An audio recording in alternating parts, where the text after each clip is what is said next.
பெரியகுப்பம் பகுதியைச் சேர்ந்த பெயிண்டர் செந்தில் என்பவரின் 16 வயது மகன் சீனிவாசன் மணவாள நகரில் உள்ள அரசு மேல்நிலைப் பள்ளியில் +1 படித்து வந்தார்.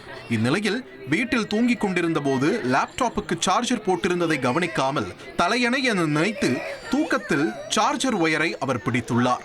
இதில் மின்சாரம் தாக்கி அவர் மயக்கமடைந்துள்ளார். உடனடியாக வீட்டில் இருந்தவர்கள் திருவள்ளூர் அரசு மருத்துவக் கல்லூரி மருத்துவமனைக்கு மாணவரை கொண்டு வந்தனர். எனினும் மாணவரை பரிசோதித்த மருத்துவர்கள் வரும் வழியிலேயே அவர் உயிரிழந்து விட்டதாக தெரிவித்தனர்.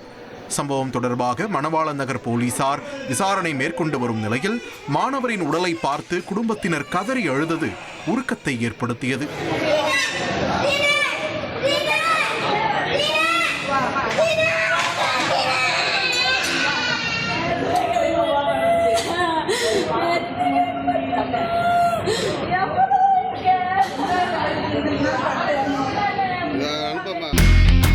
இனி செல்லும் இடமெல்லாம் செய்தி.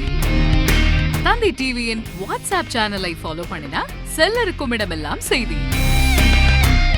இதோ QR கோட் இப்பவே ஸ்கேன் பண்ணுங்க, ஃபாலோ பண்ணுங்க.